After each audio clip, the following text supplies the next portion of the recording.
સવારના 5 વાગ્યા હતા. શાંતિબેન હજી ગાઢ નિંદ્રામાં હતા કે અચાનક કુંદનલાલજીને તીવ્ર ખાંસી આવવા લાગી. તેમની ખાંસીનો અવાજ સાંભળીને શાંતિબેન ગભરાઈને જાગી ગયા અને ઝડપથી દવા આપવા માટે ખાંસીની શીશી ઉપાડી. પરંતુ જ્યારે તેમણે શીશી જોઈ તો તેમાં દવા ખતમ થઈ ગઈ હતી. શાંતિબેન ચિંતામાં પડી ગયા. તેમણે વિચાર્યું કે તેમની વહુ કિરણના રૂમમાંથી દવા માંગી લે, પરંતુ પછી અટકી ગયા. તેમને યાદ આવ્યું કે છેલ્લી વખત જ્યારે તેમણે કિરણ પાસેથી કંઈક માંગ્યું હતું ત્યારે તેને કેટલી ચીડ થઈ હતી. અરે માજી, દર વખતે કંઈક ને કંઈક જોઈએ જ છે તમને. આ સાંભળીને શાંતિબેન તે દિવસે કેટલા દુઃખી થયા હતા. તેમણે ઊંડો શ્વાસ લીધો અને ચા બનાવવા રસોડા તરફ આગળ વધ્યા. કાંપતા હાથે આદુવાળી ચા બનાવી. જેવી તેમણે ચા કપમાં નાખી, થોડી ચા ગેસ પર ઢોળાઈ ગઈ. તેમણે વિચાર્યું, પહેલા કુંદનલાલજીને ચા આપી આવું, પછી ગેસ સાફ કરી દઈશ. નહીં તો વહુને ખબર પડી જશે તો ખબર નહીં શું શું સાંભળવું પડશે. તેઓ ચા લઈને રૂમમાં આવ્યા અને કુંદનલાલજીને આપતા બોલ્યા, લો, આદુવાળી ચા બનાવી છે, તેનાથી તમારી ખાંસીમાં રાહત મળશે. કુંદનલાલજીએ ચા પીતા તેમની આંખોમાં જોયું. તેઓ જાણતા હતા કે શાંતિબેન દિવસ રાત માત્ર ટોણા અને ઉપેક્ષા સહન કરી રહ્યા છે. બપોરના 2:30 વાગ્યા હતા. શાંતિબેન અને કુંદનલાલજી સવારથી ભૂખ્યા હતા. સામાન્ય રીતે 1:30 વાગ્યે કિરણ ભોજન આપી દેતી હતી, પરંતુ આજે ન કોઈ અવાજ આવ્યો ન ભોજન. શાંતિબેનની બેચેની વધી રહી હતી. આખરે ક્યાં સુધી રાહ જોવી? કુંદનલાલજીની ઉંમર થઈ ગઈ હતી અને ભૂખથી તેમનું શરીર નબળું પડી રહ્યું હતું. શાંતિબેને હિંમત ભેગી કરીને વહુ કિરણને પૂછી જ લીધું, બેટા, આજે ભોજન નથી આપ્યું તે? ઘણો સમય થઈ ગયો. તારા બાપુજીને ખૂબ ભૂખ લાગી છે. કિરણ ખીચાઈને બોલી, અરે માજી, જ્યારે જાતે કંઈ કરી નથી શકતા તો ઓછામાં ઓછું ધીરજ રાખવાનું શીખો. ઘર કોઈ હોટલ નથી કે જ્યારે મન થાય ત્યારે તૈયાર મળે. શાંતિબેનને આ જવાબ ભાગ્યો. તેઓ કંઈ બોલે તે પહેલા કિરણ ફરીથી બોલી, અને વળી, મારે શું માત્ર રસોડામાં જ રહેવાનું છે? જાતે પણ કંઈક કરી લો. અને વળી, હું તમારી નોકર નથી. શાંતિબેનની આંખોમાં આંસુ ભરાઈ આવ્યા. તેમણે નમ્ર સ્વરે કહ્યું, બેટા, જો તને રસોડાનું કામ પસંદ નથી તો હું શું કરું? અને રહી વાત તારા બાપુજીની, તો આ ઉંમરે તેઓ હવે શું કામ કરશે? કિરણ વ્યંગ્યથી હસતા બોલી, અરે હું થોડી કહું છું કે એમને નોકરી કરવા મોકલી દો. ઘરમાં નાના મોટા કામ તો કરી જ શકે છે. શાંતિબેન ચૂપચાપ કિરણની વાત સાંભળી રહ્યા હતા. તેમને ખબર હતી કે જો તેઓ કંઈ પણ બોલશે તો તેમની વહુ આજે જમવાનું પણ નહીં આપે. ત્યારે જ કિરણ તિરસ્કાર ભર્યા સ્વરમાં બોલી, સારું, જાઓ, લાવું છું જમવાનું, પણ મારા માથે ઊભા ના રહેશો. શાંતિબેનને ખૂબ ખરાબ લાગ્યું, પણ તેઓ કંઈ પણ કહ્યા વિના પોતાના રૂમમાં પાછા આવ્યા. તેમના પતિએ તેમની તરફ જોયું. તેમની આંખોમાં એ જ દર્દ અને લાચારી હતી જે શાંતિબેનની આંખોમાં દેખાઈ રહી હતી. થોડીવાર પછી કિરણ રૂમમાં આવી અને કંઈ પણ કહ્યા વિના રાતની વધેલી શાકભાજી અને વાસી ભાતની થાળી તેમની સામે મૂકીને ચાલી ગઈ. શાંતિબેન અને તેમના પતિએ એકબીજા તરફ જોયું. તેમની આંખોમાં આંસુ હતા. તેમણે ચૂપચાપ એ ઠંડુ અને વાસી જમવાનું ગાધું, જેમાં ના સ્વાદ હતો, ના સન્માન. રાતની વધેલી શાકભાજી અને વાસી ભાત ગાધા પછી શાંતિબેન અને તેમના પતિ પોતાના રૂમમાં બેઠા હતા. તેમની આંખોમાં ઉદાસી અને દિલમાં ઊંડું દર્દ હતું. સુમિતને ફોન કર્યાને 4 દિવસ થઈ ગયા હતા. તેમને તેમના દીકરાની યાદ આવી રહી હતી. બીજા દિવસે સવારે શાંતિબેને તેમના દીકરા સુમિત સાથે વાત કરવાનો નિર્ણય લીધો. તેમણે ફોનની ડાયરી કાઢી અને સુમિતનો નંબર શોધીને સુમિતને કોલ કર્યો, જે બીજા શહેર પુણેમાં નોકરી કરે છે. હેલો સુમિત બેટા, શાંતિબેને ધીમા અવાજે કહ્યું. માં, તમે આટલી સવારે? બધું ઠીક છે ને? સુમિતે ચિંતાથી પૂછ્યું. શાંતિબેનની આંખો ભીની થઈ ગઈ. તેમણે કાંપતા અવાજે કહ્યું, બેટા, હું. પણ તેઓ કંઈ વધારે બોલી શકે તે પહેલા જ કિરણે ઝડપથી તેમના હાથમાંથી ફોન છીનવી લીધો. અરે માજી, તમે શા માટે સુમિતને હેરાન કરો છો? કિરણ નકલી સ્મિત સાથે બોલી. પછી ફોન કાન પર લગાવીને બોલી, સુમિત, માજીને ફક્ત તારી યાદ આવી રહી હતી. મેં તેમને કહ્યું હતું કે તારી સાથે પછી વાત કરાવી દઈશ, પણ તું તો જાણે છે, જેમ જેમ ઉંમર વધે છે તેમ તેમ આપણા વડીલો બાળકો જેવા થઈ જાય છે. બીજી તરફથી સુમિત હસતા બોલ્યો, સાચું કહે છે કિરણ, આ ઉંમર જ એવી હોય છે, પણ આપણે તેમનું પૂરું ધ્યાન રાખવું પડશે. હું જાણું છું તું તેમની સારી સંભાળ રાખી રહી છે, તો પણ જો એમને મારી સાથે કોઈ વાત કરવી હોય તો મને તરત જ જણાવી દેજો. સુમિતે કહ્યું. ચોક્કસ ચોક્કસ, કિરણ હસતા બોલી અને ફોન કાપી નાખ્યો. જેવો જ તેણે ફોન મૂક્યો તેનું નકલી સ્મિત ગાયબ થઈ ગયું અને ચહેરો ગુસ્સાથી ભરાઈ ગયો. તેણે તીક્ષ્ણ અવાજે કહ્યું, શું જરૂર હતી સુમિતને ફોન કરવાની? તમને સમજ નથી પડતી કે તે કેટલો વ્યસ્ત રહે છે? દર વખતે એને કારણ વગર હેરાન ના કરો. શાંતિબેનની આંખોમાં આંસુ ભરાઈ આવ્યા. તેમણે દર્દ ભરી નજરે તેમની વહુ તરફ જોયું અને ધીમા સ્વરે કહ્યું, બેટા, અમારે સુમિતને કંઈ કહેવું નહોતું, બસ એનો અવાજ સાંભળીને દિલને શાંતિ મળી જાય છે. કિરણે આંખો ઘુમાવતા ટોણો માર્યો. શાંતિ જોઈએ છે તો મંદિરે જાઓ. દરેક નાની નાની વાત પર દીકરાને હેરાન ના કરો. એટલું કહીને કિરણ ત્યાંથી ચાલી ગઈ. પણ શાંતિબેનની આંખોમાંથી આંસુ અટકવાનું નામ નહોતા લઈ રહ્યા. કુંદનલાલજીએ બધું સંભાળી લીધું હતું. તેમણે ધીમેથી તેમની પત્નીનો હાથ પકડ્યો અને રૂમમાં ચાલ્યા ગયા. શાંતિબેને ડૂસકા ભરતા માથું નમાવી દીધું. રૂમમાં એક ઊંડી ઉદાસી છવાઈ ગઈ હતી અને બંને વૃદ્ધો એકબીજાના દર્દને અનુભવી રહ્યા હતા. કંઈ પણ કહ્યા વિના, કોઈ ફરિયાદ વિના રાતનું જમવાનું લાગી ગયું હતું.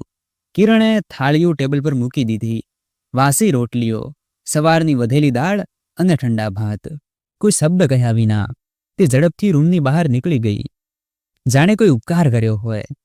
શાંતિબેન અને કુંદનલાલજીએ એકબીજા તરફ જોયું. ભૂખ ખૂબ લાગી હતી, પણ અપમાનનો ઘૂંટડો પીતા જમવાનું ગળવું સરળ નહોતું. શાંતિબેને કાંપતા હાથે કુંદનલાલજીની થાળી આગળ ખસેડી અને કહ્યું, ખાઈ લો, ભૂખ્યા ના રહો.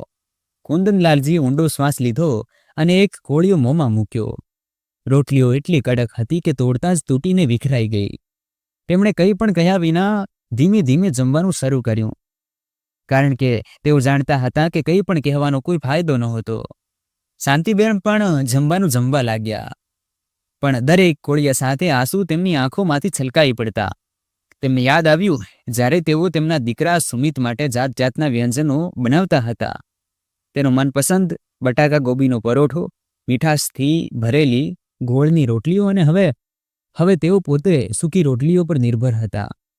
જમવાનું પૂરું કરીને બંને પોતાના રૂમમાં ચાલ્યા ગયા. કુંદનલાલજી ચૂપચાપ સૂઈ ગયા, જ્યારે શાંતિબેન બારી પાસે જઈને બેસી ગયા. બહાર અંધારું થઈ ગયું હતું, પણ તેમના દિલનો અંધકાર તેનાથી પણ વધારે ઊંડો હતો. ત્યારે જ બહારથી દરવાજાનો અવાજ આવ્યો. માં, પિતાજી, જુઓ, હું આવી ગયો. સુમિતનો અવાજ સાંભળતા જ શાંતિબેન જલ્દીથી તેમના આંસુ લૂછવા લાગ્યા. તેમણે તેમની તકલીફ છુપાવતા સ્મિત ધારણ કર્યું. સુમિત બેટા, તું? તેમણે પ્રેમથી કહ્યું. કુંદનલાલજી પણ ઉઠીને બેસી ગયા. બંનેની આંખોમાં ખુશીના આંસુ આવી ગયા, જાણે તેમનું જીવન થોડી પળો માટે ફરીથી ખીલી ઉઠ્યું હોય.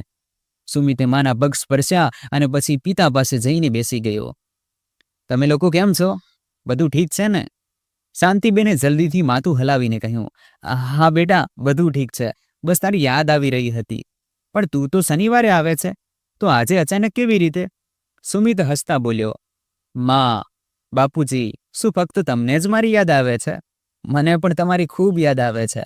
અને દિલ્હીમાં ક્લાયન્ટ સાથે મીટિંગ હતી, એટલે મારે અહીં દિલ્હી આવવું પડ્યું, અને મીટિંગ પૂરી કરીને હું સીધો તમને મળવા આવી ગયો.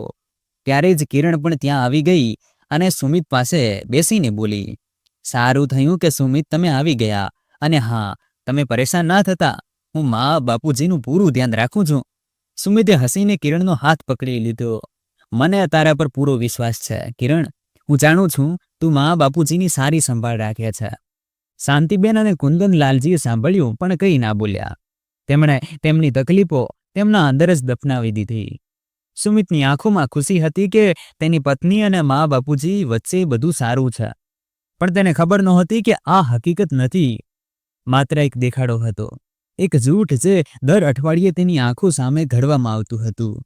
સુમિતની રાતની ફ્લાઇટ હતી, એટલે તે 10 વાગ્યે જ પાછો જતો રહ્યો. તેના ગયા પછી તેના મા બાપુજી ફરીથી ઉદાસ થઈ ગયા. સુમિતને ગયાને 3 દિવસ થઈ ગયા હતા. શનિવારની સવાર હતી. શાંતિબેન અને કુંદનલાલજીના ચહેરા પર એક અલગ જ ચમક હતી. તેમનું મન પ્રસન્ન હતું, કારણ કે આજે તેમનો દીકરો સુમિત આવવાનો હતો.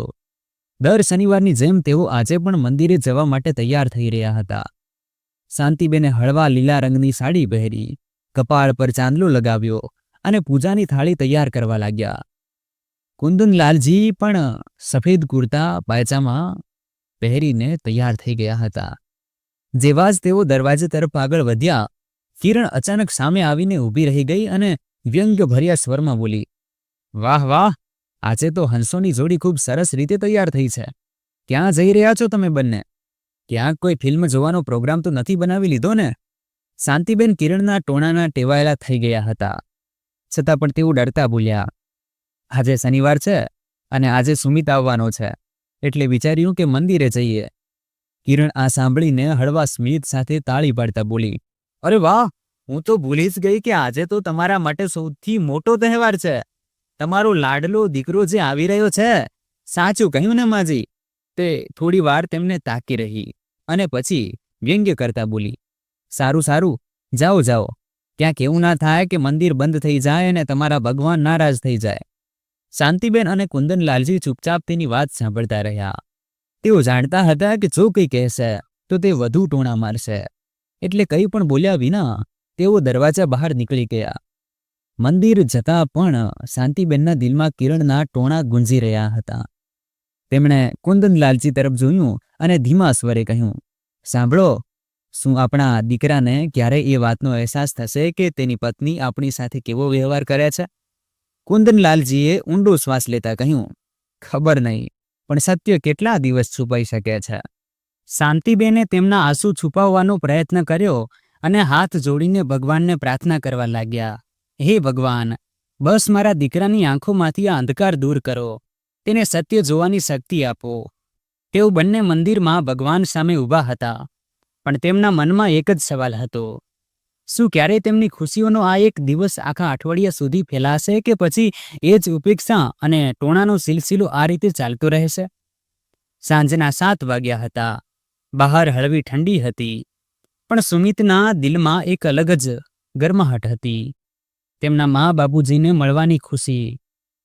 જેવો જ તે ઘરે પહોંચ્યો, કિરણ દરવાજા પર જ ઊભી હતી, જાણે તેની રાહ જોઈ રહી હોય. સુમિત હસતા બોલ્યો, અરે વાહ, મારા માટે આટલી બેચેની? દરવાજા પર જ ઊભી મારી રાહ જોઈ રહી છો? પણ કિરણે કોઈ જવાબ ના આપ્યો. કંઈ પણ કહ્યા વિના તેણે સુમિતની બેગ હાથમાંથી લીધી અને અંદર ચાલી ગઈ. સુમિતને થોડું વિચિત્ર લાગ્યું, પણ તેણે વધારે ધ્યાન ના આપ્યું. તે દરવાજામાંથી અંદર પગ મૂકતા જ ખુશીથી અવાજ લગાવતા તેના મા બાપુજીના રૂમ તરફ આગળ વધ્યો. મા, પિતાજી, જુઓ, હું આવી ગયો. પણ જેવું જ તેણે રૂમમાં ડોકિયું કર્યું, ત્યાં કોઈ નહોતું. પથારી પર ઓશિકા વ્યવસ્થિત રીતે મૂકેલા હતા, કબાટ બંધ હતું અને આખા રૂમમાં એક વિચિત્ર શાંતિ છવાયેલી હતી. સુમિત થોડો પરેશાન થઈ ગયો. તેણે તરત જ કિરણને પૂછ્યું, મા બાપુજી ક્યાં છે? હું હંમેશા આવું છું તો તેઓ મને દરવાજા પર જ મળે છે, આજે કેમ દેખાતા નથી? કિરણ, જે હમણાં જ બેગ મૂકીને આવી હતી, તેના ચહેરા પર થોડી ઉદાસી લાવતા બોલી, અરે, તેઓ બંને મંદિરે ગયા છે. સવારથી જ જવાની જીદ કરી રહ્યા હતા. સુમિતે આશ્ચર્યથી પૂછ્યું, આ સમય? પણ મા બાપુજી તો હંમેશા સવારે મંદિરે જતા હતા, તો આજે સાંજે કેમ ગયા? કિરણ તરત જ બોલી, શું કરો સુમિત, આ લોકો હવે કંઈ પણ કરવા લાગ્યા છે. સવારે પણ ગયા હતા અને હવે ફરીથી ચાલ્યા ગયા. મેં બહુ કહ્યું કે રોકાઈ જાઓ, પણ માન્યા જ નહીં. સુમિત થોડું વિચારવા લાગ્યો, પછી હળવા સ્મિત સાથે બોલ્યો, સારું, કોઈ વાંધો નહીં, હું તો તેમના આવવાની રાહ જોઈ શકું છું. તું ચા બનાવી દે, ત્યાં સુધી હું થોડો ફ્રેશ થઈ જાઉં. કિરણ તરત જ હસી પડી અને બોલી, હા ચોક્કસ, તમે બેસો, હું હમણાં ચા બનાવું છું. તે રસોડા તરફ ચાલી ગઈ, પણ તેના ચહેરા પર એક અલગ જ સંતોષ હતો. તેણે ફરી એકવાર સુમિતને સત્યથી દૂર રાખવામાં સફળતા મેળવી લીધી હતી. રાતના 8 વાગી ગયા હતા. હળવી ઠંડી પડવા લાગી હતી, પણ સુમિતના દિલમાં બેચેની વધતી જઈ રહી હતી. મંદિર 8:30 સુધીમાં બંધ થઈ જતું હતું, પણ તેના મા બાપુજી હજી સુધી ઘરે પાછા નહોતા ફર્યા. સુમિતે સોફા પર બેસીને ઘડિયાળ તરફ જોયું અને પછી તરત જ કિરણને પૂછ્યું, કિરણ, મા બાપુજી આવવામાં બહુ મોડું કરી દીધું. તે બરાબર સાંભળ્યું હતું ને કે તેઓ મંદિર જવાનું કહીને જ ગયા હતા કે પછી ક્યાંક બીજે? કિરણ જે અંદર જ અંદર ખુશ હતી પણ ચહેરા પર ચિંતાનો ડોળ કરતા બોલી, અરે તમે પણ કમાલ કરો છો જી. હું કોઈ નાની છોકરી છું કે જે આટલી જલ્દી ભૂલી જાઉં? તેમણે મને સ્પષ્ટ રીતે મંદિર જવાની જ વાત કરી હતી. સુમિતનો ગુસ્સો વધી ગયો. તેણે ગુસ્સાથી કહ્યું, જો મંદિરે જ ગયા હતા તો હજી સુધી આવ્યા કેમ નથી? તેમને ખબર હતી ને કે હું આવવાનો છું, તો પણ આટલી વાર? ક્યાંક કંઈ થયું તો નહીં? સુમિતના મનમાં થોડી ગભરામણ થવા લાગી. તેના મા બાપુજી ક્યારેય આ રીતે મોડું નહોતા કરતા. હંમેશા જ્યારે તે આવતો હતો ત્યારે દરવાજા પર જ તેની રાહ જોતા મળતા હતા. કિરણ મનમાં ખૂબ ખુશ થઈ રહી હતી. તે જ તો તે ઈચ્છતી હતી, સુમિતને તેના મા બાપુજીથી ધીમે ધીમે દૂર કરી દેવો. પણ બહારથી તેણે તેની ચિંતા દર્શાવતા કહ્યું, કદાચ મંદિરમાં ભીડ રહી હશે અથવા કોઈ ઓળખીતા સાથે વાતોમાં લાગી ગયા હશે. તમને તો ખબર છે, માજી જ્યાં જાય છે કોઈને કોઈ સાથે વાત કરવા લાગે છે. આખરે ક્યાં હતા શાંતિબેન અને કુંદનલાલજી? શું ખરેખર તેઓ મંદિરે જ ગયા હતા કે ક્યાંક બીજે? કોઈ નહોતું જાણતું, અહીં સુધી કે સુમિત પણ નહીં. રાતના 9 વાગી ગયા હતા. બહાર ઠંડી વધી ગઈ હતી અને સુમિતના દિલમાં બેચેની વધતી જઈ રહી હતી. તેના મા બાપુજી હજી સુધી ઘરે પાછા નહોતા ફર્યા. હવે તો બહુ મોડું થઈ ગયું. આખરે મા બાપુજી ગયા ક્યાં છે? સુમિત બબડ્યો. તેની ધીરજ ખૂટવા લાગી. તે તરત જ ઉઠ્યો અને ગુસ્સામાં તેની બાઇકની ચાવી ઉપાડી. કિરણ, હું મંદિરે જઈ રહ્યો છું. તે કહ્યું હતું કે તેઓ ત્યાં જ ગયા છે, તો હજી સુધી પાછા કેમ નથી આવ્યા? ક્યાંક કંઈ થઈ તો નથી ગયું? સુમિતે ચિંતાતુર સ્વરે કહ્યું. કિરણ, જે અંદર જ અંદર ખુશ હતી પણ ઉપરથી ચિંતાનો ડોળ કરી રહી હતી, તરત જ બોલી, અરે સુમિત, આટલા પરેશાન કેમ થાવ છો?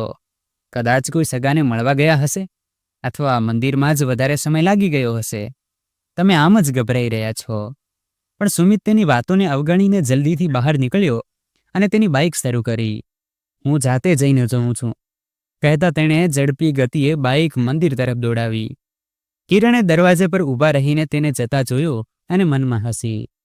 જાઓ સુમિત, જેટલું શોધવું હોય એટલું શોધી લો, તમને કંઈ પણ ખબર નહીં પડે, તેણે પોતાની જાતને કહ્યું. પણ સત્ય શું હતું? શું સુમિતને તેના મા બાપુજી મળશે કે પછી કોઈ નવું સત્ય સામે આવશે? સુમિત ઝડપી ગતિએ બાઇક ચલાવતો મંદિર પહોંચ્યો. પણ ત્યાં જઈને જોયું તો મંદિરના મોટા મોટા દરવાજા બંધ થઈ ચૂક્યા હતા. આખા મંદિર પરિસરમાં શાંતિ હતી. માત્ર થોડા છૂટાછવાયા લોકો જ આમ તેમ દેખાઈ રહ્યા હતા. મંદિરની આસપાસની દુકાનો પણ બંધ થઈ રહી હતી. એક ફૂલમાળા વેચનારી પોતાની ફૂલોની ટોપલી વેગી કરી રહી હતી. સુમિત ગભરાયેલો આમ તેમ જોવા લાગ્યો, પરંતુ તેના માતા પિતા ક્યાંય દેખાયા નહીં. તેણે જલ્દીથી ફૂલવાળી પાસે જઈને પૂછ્યું, માતાજી, તમે કોઈ વૃદ્ધ દંપતીને અહીં જોયા હતા? મારા માતા પિતા મંદિરે આવ્યા હતા, પરંતુ હજુ સુધી ઘરે પાછા ફર્યા નથી.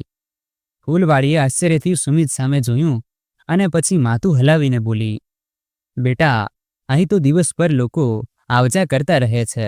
હું કેવી રીતે ઓળખી શકું કે કોણ આવ્યું હતું અને કોણ નહીં? સુમિતનું દિલ ડૂબવા લાગ્યું. હવે શું કરું? તે મનમાં બબડ્યો. ત્યાં જ પાસે એક દુકાનદાર પોતાની દુકાન સંકેલી રહ્યો હતો. તેણે સુમિતની ગભરાટ જોઈ અને પાસે આવીને પૂછ્યું, શું થયું ભાઈ સાહેબ, કોઈ તકલીફ છે? સુમિતે તરત જ પોતાના ખિસ્સામાંથી ફોન કાઢ્યો અને તેના માતા પિતાનો ફોટો બતાવતા કહ્યું, ભાઈ સાહેબ, આ મારા માતા પિતા છે. તેઓ મંદિરે આવ્યા હતા, પરંતુ હજુ સુધી ઘરે પહોંચ્યા નથી. તમે તેમને અહીં ક્યાંય જોયા છે? દુકાનદારે ધ્યાનથી ફોટો જોયો, પછી કંઈક વિચારતા બોલ્યો, હા, તેમને તો મેં આજે સવારે જોયા હતા. સુમિતનું દિલ જોરથી ધડકવા લાગ્યું. તેણે અધીરાઈથી પૂછ્યું, ક્યાં જોયા હતા? શું તમે ચોક્કસ કહી શકો કે તેઓ જ હતા? દુકાનદારે માથું હલાવ્યું. હા ભાઈ, હું ચોક્કસ કહી શકું છું, પરંતુ મેં તેમને સાંજે જોયા નથી, ફક્ત સવારે મંદિર પાસે જોયા હતા. હવે સુમિત વધુ ગભરાઈ ગયો. જો તેના માતા પિતા સવારે જ અહીં આવ્યા હતા, તો પછી આખો દિવસ તેઓ ક્યાં હતા અને હજુ સુધી ઘરે કેમ પહોંચ્યા નથી? આખરે શાંતિજી અને કુંદનલાલજી ક્યાં ચાલ્યા ગયા હતા? શું કંઈ અઘટિત બન્યું હતું કે પછી તેની પાછળ કોઈ બીજું સત્ય છુપાયેલું હતું? સુમિતનું દિલ ઝડપથી ધડકી રહ્યું હતું. માતા પિતા વગર આટલા કલાકો વીતી ગયા હતા અને હવે ગભરાટ વધી રહી હતી. હવે બસ વધુ રાહ જોઈ શકતો નથી, તેણે મનમાં કહ્યું અને તરત જ બાઇક ફેરવીને સીધો પોલીસ સ્ટેશન તરફ નીકળી ગયો. પોલીસ સ્ટેશન પહોંચતા જ સુમિતે ડ્યુટી પર હાજર અધિકારીને કહ્યું, સાહેબ, મારા માતા પિતા સવારથી ગુમ છે. તેઓ મંદિરે ગયા હતા, પરંતુ હજુ સુધી ઘરે પાછા ફર્યા નથી. મેં બધી જગ્યાએ શોધ્યું, પરંતુ તેમનો કોઈ પતો લાગ્યો નથી. ઇન્સ્પેક્ટરે ગંભીર નજરે સુમિત સામે જોયું અને પૂછ્યું, તમારું નામ? સુમિત અને મારા માતા પિતાનું નામ કુંદનલાલ અને શાંતિદેવી છે. સુમિતે ઝડપથી પોતાના ફોનમાંથી તેમની તસવીર બતાવી. ઇન્સ્પેક્ટરે ફરિયાદ નોંધતા કહ્યું, જુઓ, અમે દરેક ચોકીને માહિતી મોકલી રહ્યા છીએ. તમે ચિંતા ન કરો, જો કોઈ માહિતી મળશે તો અમે તમને તરત જ જણાવીશું. સુમિતની આંખોમાં આંસુ હતા, પરંતુ તેણે પોતાને સંભાળ્યો. પોલીસ તરફથી ખાતરી મળ્યા બાદ તે ભારે મને ઘરે જવા નીકળ્યો. ઘંટડી વગાડતા પહેલા જ દરવાજો ખુલી ગયો. સામે કિરણ ઊભી હતી. તેણે સુમિતની ચિંતિત નજરે જોયું અને પૂછ્યું, આટલી વાર કેમ લાગી અને માતા પિતા ક્યાં છે? સુમિતની આંખોમાંથી આંસુ સરી પડ્યા. કિરણ તેના ચહેરાના હાવભાવ જોઈને ચોંકી ગઈ. તમે કેમ રડો છો? કંઈક બોલો, આખરે શું થયું? સુમિતે લથડાતા અવાજે કહ્યું, માતા પિતાનો કોઈ પતો નથી લાગ્યો. તેઓ ક્યાંય મળ્યા નથી. કિરણે અંદર જ અંદર હસતા પોતાનો ચહેરો ચિંતામાં ડૂબેલો બતાવવાનો પ્રયાસ કર્યો અને બોલી, હે ભગવાન, આ શું કહો છો તમે? ક્યાંક કંઈ ખોટું તો નથી થઈ ગયું ને? સુમિત સંપૂર્ણપણે ભાંગી પડ્યો હતો. શું તેના માતા પિતા સલામત હતા? આખરે તેઓ ક્યાં ગયા હતા? રાતનું અંધારું ઘેરાઈ ગયું હતું, પરંતુ સુમિતની આંખોમાં ઊંઘનું નામ નિશાન નહોતું. તેની આંખો સામે વારંવાર માતા પિતાની તસવીર ફરતી હતી. તેઓ ક્યાં હશે? શું તેઓ સુરક્ષિત છે? તે પથારી પર પડખા બદલતો રહ્યો, પણ બેચેની ઓછી થઈ નહીં. ગયા શનિવારની યાદો તેની આંખોમાં તરવા લાગી. જ્યારે તે ઘરે આવ્યો હતો ત્યારે માતા કેવી રીતે દોડીને આવી હતી. આવી ગયો મારો લાલો. શાંતિજીએ તેને છાતીએ લગાવીને ભરપૂર આશીર્વાદ આપ્યા હતા. તેના પિતા સફેદ કુર્તા પાયજામામાં કેટલા ગરિમામય લાગી રહ્યા હતા. કપાળ પર હળવું તિલક હતું, જે તેમની ધાર્મિકતા દર્શાવતું હતું. બેટા, હવે તું અહીં જ કોઈ નોકરી શોધી લે. અમે તારા વિના રહી શકીએ તેમ નથી. પિતાની આ વાત હજુ પણ તેના કાનમાં ગુંજી રહી હતી. તે દિવસે તેણે પણ જવાબ આપ્યો હતો, પિતાજી, તમે જાણો છો ને, અહીં હું ગમે તેટલી નોકરી કરું, પગાર ઓછો જ મળશે અને શહેરમાં બમણા પૈસા મળે છે. માતા પિતાની આંખોમાં ઉદાસી હતી, પરંતુ તેમણે કંઈ કહ્યું નહીં. પણ હું વચન આપું છું પિતાજી, એક દિવસ એટલું કમાઈ લઈશ કે પછી શહેરમાં જવું નહીં પડે. તમારી પાસે રહીને કોઈ પોતાની દુકાન ખોલી લઈશ. ત્યારે જ કિરણ ઉઠી અને સુમિતને જોઈને બોલી, સુમિત, લાઇટ કેમ ચાલુ રાખી છે? એને બંધ કરી દે. અને એમ કહીને તે પાછી સૂઈ ગઈ. સુમિતનું દિલ દુઃખથી ભરાઈ ગયું. મેં કેટલા સપના જોયા હતા કે હું માતા પિતા સાથે રહીશ, અને આજે તેઓ પોતે જ ક્યાંક ચાલ્યા ગયા. તેની આંખોમાંથી આંસુ વહી નીકળ્યા. હે ભગવાન, મારા માતા પિતાને સહી સલામત પાછા લાવો. કિરણ પડખું ફેરવીને સૂઈ રહી હતી. તેને જાણે કોઈ ફરક જ ન પડ્યો. પણ સુમિત આખી રાત જાગતો રહ્યો અને એક જ સવાલ તેના મગજમાં ઘૂમતો રહ્યો. આખરે માતા પિતા ક્યાં ચાલ્યા ગયા? રાતભરની બેચેની પછી સવારનું પહેલું કિરણ પણ સુમિતના મનનું અંધારું દૂર કરી શક્યું નહીં. જેવી તેની આંખ લાગી હતી, અચાનક એક વિચાર વીજળીની જેમ તેના મગજમાં આવ્યો. શું માતા પિતા અશોક કાકાના ઘરે ગયા હશે? સુમિત તરત જ ચોંકીને ઊભો થયો અને સમય બગાડ્યા વિના કપડાં બદલીને બહાર નીકળ્યો. જેવી તેણે બાઇક સ્ટાર્ટ કરી, અંદરથી કિરણનો અવાજ આવ્યો, આટલી સવારે ક્યાં જાઓ છો? ઓછામાં ઓછી ચા તો પી લો. સુમિત રોકાયો નહીં, બસ એક ક્ષણ માટે વળ્યો અને ગંભીર સ્વરમાં બોલ્યો, કિરણ, માતા પિતા કદાચ અશોક કાકાના ઘરે ગયા હોય. હું એકવાર જઈને જોઈ લઉં છું. કિરણે તેના ચહેરાની બેચેની જોઈ, પરંતુ છતાં તેની આંખોમાં કોઈ ચિંતા નહોતી, પરંતુ હળવું સ્મિત ઉભર્યું. અશોક કાકાને ત્યાં? તેણે અજાણ બનવાનો પ્રયાસ કર્યો, પણ માતા પિતાએ એવું કંઈ જણાવ્યું નહોતું. મને ખબર નથી, પણ હવે વધુ રાહ જોઈ શકતો નથી, સુમિતે કહ્યું અને ઝડપથી ગેટ ખોલીને બાઇક કાઢી. રસ્તાઓ હજી પણ સુમસામ હતા. સવારના સન્નાટામાં સુમિતની બાઇકનો અવાજ ગુંજી રહ્યો હતો. હે ભગવાન, બસ એકવાર માતા પિતા મળી જાય. તેની આંખો સામે માતાનો ચહેરો આવી રહ્યો હતો, જ્યારે તે હંમેશા તેને આશીર્વાદ આપતી હતી. પિતાની તે સ્નેહભરી વાતો, જ્યારે તેઓ કહેતા હતા, બેટા થોડો આરામ પણ કરી લે, હંમેશા દોડતો જ રહે છે. ક્યાંક તેઓ મારાથી નારાજ થઈને તો ઘર છોડીને નથી ગયા ને? આ વિચાર આવતા જ સુમિતનું કાળજું ધ્રુજી ગયું. તેણે બાઇકની ઝડપ વધુ વધારી, સીધો અશોક કાકાના ઘર તરફ. શું ખરેખર સુમિતના માતા પિતા ત્યાં મળશે કે સત્ય કંઈક બીજું જ હશે? સુમિત ઝડપથી બાઇક ચલાવતો અશોક કાકાના ઘરે પહોંચ્યો. હજી પણ તેને આશા હતી કે કદાચ માતા પિતા અહીં જ મળી જાય. તેણે બાઇક રોકતા જ ઘરનો દરવાજો ખખડાવ્યો. કાકા, કાકા, દરવાજો ખોલો. અંદરથી થોડી વાર પછી અવાજ આવ્યો. કોણ છે આટલી સવારે? દરવાજો ખુલતા જ સુમિતે ગભરાયેલા સ્વરે પૂછ્યું. કાકા, શું મારા માતા પિતા અહીં આવ્યા છે? અશોક કાકાએ આશ્ચર્યથી તેની સામે જોયું. ના બેટા, હું તો તારા પિતાજીને પૂરા 1 મહિનાથી નથી મળ્યો. સુમિતના ચહેરાનો રંગ ઉડી ગયો. 1 મહિનો થઈ ગયો? હા બેટા. બધું ઠીક તો છે ને? અશોક કાકાએ ચિંતાથી પૂછ્યું. સુમિત પાસે કોઈ જવાબ નહોતો. તેના પગ જાણે જામી ગયા હતા. હવે તે ક્યાં જાય, કોને પૂછે? કાકા, માતા પિતા ગઈકાલ સાંજથી ગુમ છે. તેમણે કહ્યું હતું કે મંદિરે જઈ રહ્યા છે, પરંતુ હજુ સુધી ઘરે પાછા ફર્યા નથી.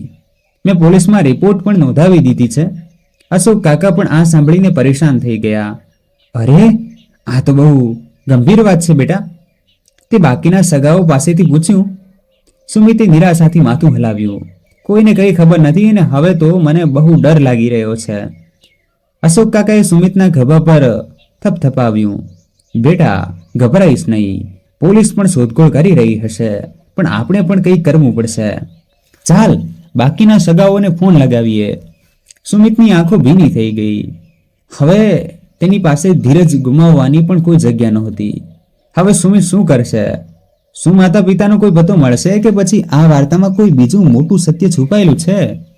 સુમિત તેના માતા પિતાને લઈને પરેશાન હતો, પરંતુ બીજી તરફ કિરણ પોતાની દુનિયામાં જ મગ્ન હતી. તે રૂમમાં બેસીને ફોન પર તેની સહેલી નિશા સાથે વાત કરી રહી હતી. તેના અવાજમાં ઊંડું દુઃખ હતું, જાણે તે સાસુ સસરાના જવાથી ખરેખર પરેશાન હોય. નિશા, શું કહું? જ્યારથી માતા પિતા ઘરેથી ગયા છે, મારું તો મન જ નથી લાગી રહ્યું, તેણે દુઃખી અવાજે કહ્યું. ફોનની બીજી તરફ નિશા આ સાંભળીને ચોંકી ગઈ. શું તું અને ઉદાસ તારા સાસુ સસરા માટે? આ કેવી રીતે શક્ય છે? કિરણે એક ક્ષણ માટે મૌન સેવ્યું. પછી અચાનક તેના અવાજમાં શરારત ઝલકવા લાગી અને તે મોટેથી હસી પડી. અરે પાગલ, તું પણ મારા અભિનયને સાચો માની બેઠી? સાચું તો એ છે કે મને તો તેમની ખોટ જ નથી લાગી રહી. ઉલટું હવે તો ઘરમાં કેટલી શાંતિ થઈ ગઈ છે. નિશા પણ તેની વાત સાંભળીને હસવા લાગી. યાર, તું તો સાચે જ મહાન છે. મતલબ ઉપરથી આટલું સારું દેખાડો અને અંદરથી મજા લઈ રહી છે. કિરણે હસતા કહ્યું. અરે, હું તો તેમને હેરાન કરવામાં જ મજા લેતી હતી. જ્યારે તેઓ હતા ત્યારે રોજ બહાના બનાવીને ટોણા મારતી હતી. હવે જ્યારે નથી તો તેમની યાદ તો આવશે જ ને. ફોનની બીજી તરફ નિશા જોરથી હસવા લાગી. વાહ, ખરેખર તું બહુ હોશિયાર છે. પણ સુમિતને શંકા તો નથી થઈ ને? કિરણે નખ પર પોલીસ લગાવતા બેદરકારીથી કહ્યું. અરે ના, તે તો પોતાના માતા પિતાની ચિંતામાં ડૂબેલો છે. તેને તો એ પણ ખબર નથી કે તેની સામે હું કેટલી સારી બહુ બનું છું અને પાછળથી તેમનું જીવન નર્ક બનાવી દીધી હતી. બંને જોર જોરથી હસવા લાગી, જાણે તેમણે કોઈ મોટી ચાલાકી કરી લીધી હોય. બીજી તરફ સુમિત ઘરે પાછો આવી ગયો હતો. તે આખી રાત સૂઈ શક્યો નહોતો. તેના મનમાં બસ એક જ સવાલ હતો, માતા પિતા ક્યાં ગયા? કિરણને ફોન પર હસતી જોઈને તેને વિચિત્ર લાગ્યું, પરંતુ તે અત્યારે એટલો પરેશાન હતો કે આ તરફ ધ્યાન આપી શક્યો નહીં. તેણે પોલીસને ફરીથી ફોન લગાવ્યો અને કહ્યું, સર, કોઈ સમાચાર મળ્યા? અમે પ્રયત્ન કરી રહ્યા છીએ, પરંતુ હજુ સુધી કોઈ પતો મળ્યો નથી. જો તમને કોઈ માહિતી મળે તો તરત જ અમને જણાવો, પોલીસ અધિકારીએ કહ્યું. સુમિતે ફોન કાપી નાખ્યો અને પોતાનું માથું પકડી લીધું. હવે તે શું કરે? વાર્તામાં હવે કયો નવો વળાંક આવવાનો છે? શું સુમિતને તેના માતા પિતાનો કોઈ પતો મળશે? અને શું કિરણનું સત્ય ક્યારેય સુમિતની સામે આવશે? સમય વીતતો જઈ રહ્યો હતો. અને દરેક વીતતા દિવસ સાથે સુમિતની બેચેની વધતી જઈ રહી હતી. 10 દિવસ થઈ ગયા હતા, પરંતુ હજુ સુધી તેના માતા પિતાનો કોઈ પતો મળ્યો નહોતો. તેણે દરેક સંભવિત જગ્યાએ તપાસ કરી. સગાઓના ઘરે, મંદિરો, ધર્મશાળાઓ, હોસ્પિટલો, અહીં સુધી કે સબઘર સુધી જઈને જોયું, પરંતુ ક્યાંય પણ કોઈ માહિતી મળી નહીં. સવારથી જ સુમિત ઘરમાં ગુમસુમ બેઠો હતો. તેના ચહેરા પર થાક અને આંખોમાં ચિંતા સ્પષ્ટ દેખાઈ રહી હતી. કિરણ, જે અત્યાર સુધી તેની બેચેનીનો આનંદ લઈ રહી હતી, આજે પહેલી વાર તેની સાથે આ વિશે વાત કરવા આવી. સુમિત, હું સમજી શકું છું કે તમે બહુ પરેશાન છો, તેણે નાટક કરતા નરમ અવાજે કહ્યું. પણ તમે ક્યાં સુધી આમ જ પરેશાન રહેશો? ક્યાં કેવું તો નથી કે માતા પિતા તીર્થયાત્રા પર નીકળી ગયા હોય? બની શકે કે તેઓ કોઈ સાધુ સંત સાથે ચાલ્યા ગયા હોય. કિરણની વાત સાંભળીને સુમિત અચાનક ભડકી ઉઠ્યો. તેની આંખો ગુસ્સાથી લાલ થઈ ગઈ. તે ઝટકાથી ઊભો થયો અને ઊંચા અવાજે બોલ્યો, તું કેવી વાતો કરી રહી છે કિરણ? તું જાણે છે ને, માતા પિતા ક્યારેય કહ્યા વિના ક્યાંય જતા નથી, અને તીર્થયાત્રા પર જવાનો તો સવાલ જ ઊભો થતો નથી. માં હંમેશા કહેતી હતી કે જ્યાં સુધી હું તેમની સાથે નહીં ચાલું તેઓ ક્યાંય નહીં જાય. સુમિતનો ગુસ્સો જોઈને કિરણ થોડી સહમી ગઈ, પરંતુ તેણે પોતાના ચહેરા પર ચિંતાનો મુખોટો જાળવી રાખ્યો. તો પછી તેઓ ગયા ક્યાં? સુમિત, હવે 10 દિવસ થઈ ગયા છે, કોઈ સમાચાર કેમ નથી આવી રહ્યા? કિરણે ધીમેથી પૂછ્યું, પરંતુ તેના અંદર એક વિચિત્ર ખુશી હતી કે સુમિત આ સમયે પૂરી રીતે પરેશાન હતો. સુમિતે કોઈ જવાબ ન આપ્યો. તે ગુસ્સામાં ખાવાનું છોડીને ઊભો થઈ ગયો અને સીધો તેના માતા પિતાના રૂમમાં ચાલ્યો ગયો. આ એ જ રૂમ હતો જ્યાં તેની મા દર શનિવારે દીવા પ્રગટાવતી હતી, જ્યાં તેના પિતાજી રામાયણ વાંચતા હતા, જ્યાં સુમિત દર વખતે આવીને તેમની પાસે બેસતો હતો. પરંતુ આજે રૂમમાં એક વિચિત્ર સુનકાર હતો. સુમિતે જોયું કે માની પૂજાની થાળી જેમની તેમ પડી હતી. પિતાજીનો ચશ્માનો ડબ્બો ટેબલ પર પડ્યો હતો અને તેમના મનપસંદ પુસ્તકો પણ ત્યાં જ હતા. બધું જ હતું, બસ તેઓ બંને નહોતા. તેની આંખો ભરાઈ આવી. તેણે ધીમેથી તેના પિતાજીની ખુરશી પર હાથ ફેરવ્યો અને માની ઓઢણી ઉપાડી લીધી. તેની આંગળીઓએ હળવા ગુલાબી રંગની ઓઢણીને સ્પર્શતા જ ધ્રુજવા લાગી. માતા પિતા, તમે લોકો ક્યાં ચાલ્યા ગયા? રૂમની નીરવતાએ તેનું દિલ વધુ ભારે કરી દીધું. તે ચૂપચાપ માની ઓઢણીને છાતીએ લગાવીને જમીન પર બેસી ગયો. શું તે તેના માતા પિતાને ક્યારેય શોધી શકશે? સવારના 10 વાગ્યા હતા. રસોડામાં કિરણ નાસ્તો બનાવી રહી હતી, પરંતુ તે વારંવાર પોતાના ફોન પર નજર નાખી રહી હતી. તે રાહ જોઈ રહી હતી કે ક્યારે તેની સહેલી નિશા તેને કોલ કરે, જેથી તે ફરીથી પોતાના નાટક વિશે હસી હસીને વાતો કરી શકે. ત્યારે જ લિવિંગ રૂમમાં રાખેલા લેન્ડલાઇનની ઘંટડી વાગી. રસોડામાંથી જ કિરણે અવાજ લગાવ્યો, સુમિત, જોતો કોણ છે? પરંતુ સુમિત પોતાના રૂમમાં બેઠો ખોવાયેલો હતો. તેણે આખી રાત એક ક્ષણ પણ શાંતિથી વિતાવી નહોતી. તેની આંખો નીચે કાળા કુંડાળા સ્પષ્ટ દેખાઈ રહ્યા હતા. માતા પિતા વિના ઘર તેને ખાવા દોડી રહ્યું હતું. ઘંટડી સતત વાગી રહી હતી. તો તેણે અનિચ્છાએ ઉઠીને ફોન ઉપાડ્યો. હેલો સુમિત, આ શું થઈ રહ્યું છે? તે ઓફિસ આવવાનું બંધ કરી દીધું? કોઈ અપડેટ પણ નથી આપી રહ્યો? ફોનની બીજી તરફ તેના બોસનો તેજ અવાજ ગુંજ્યો. સર, હું અત્યારે ખૂબ મુશ્કેલીમાં છું. મારા માતા પિતા ગુમ છે. હું તેમને શોધવામાં લાગેલો છું. સુમિતે ધીમા પરંતુ થાકેલા અવાજે કહ્યું. જુઓ સુમિત, મને તમારી મુશ્કેલી સમજાય છે, પરંતુ ઓફિસના પણ કેટલાક નિયમો હોય છે. મેં તમને 1 અઠવાડિયાની રજા આપી હતી, પરંતુ હવે 10 દિવસ થઈ ગયા છે. કંપનીને તમારી જરૂર છે. જો તમે આગામી 2 દિવસમાં પાછા નહીં ફરો તો તમારી જગ્યાએ કોઈ બીજાને રાખી લેવામાં આવશે. બોસના અવાજમાં કડકાઈ હતી. પણ સર, સુમિત કંઈક કહેવા માંગતો હતો, પરંતુ સામેથી ફોન કાપી નાખવામાં આવ્યો. સુમિતે ફોન નીચે મૂક્યો અને પોતાનું માથું પકડી લીધું. હવે તેની સામે એક બીજી મોટી મુશ્કેલી હતી. જો તે નોકરી છોડી દેશે તો માતા પિતા પાછા આવ્યા પછી તે તેમની સંભાળ કેવી રીતે લેશે? અને જો તે નોકરી પર જશે તો માતા પિતાને શોધવા માટે સમય કેવી રીતે ગાંઠી શકશે? ત્યારે જ કિરણ રૂમમાં આવી અને બોલી, શું થયું? કોણ હતું ફોન પર? ઓફિસમાંથી હતા. કહે છે કે જો 2 દિવસમાં જોઈન નહીં કરું તો કોઈ બીજાને રાખી લેશે. સુમિતે નિરાશ સ્વરમાં કહ્યું. તો પછી? કિરણે ખભા ઊંચકાવીને બેદરકારીથી પૂછ્યું. શું વિચાર્યું તમે? શું વિચારું? માતા પિતા હજી સુધી મળ્યા નથી. હું તેમને આ હાલતમાં છોડીને કેવી રીતે જઈ શકું? સુમિત ખીજવાઈ ગયો. તો ઠીક છે, નોકરી છોડી દો, કિરણે મોઢું બગાડતા કહ્યું. પછી બેસી રહેજો ઘરે.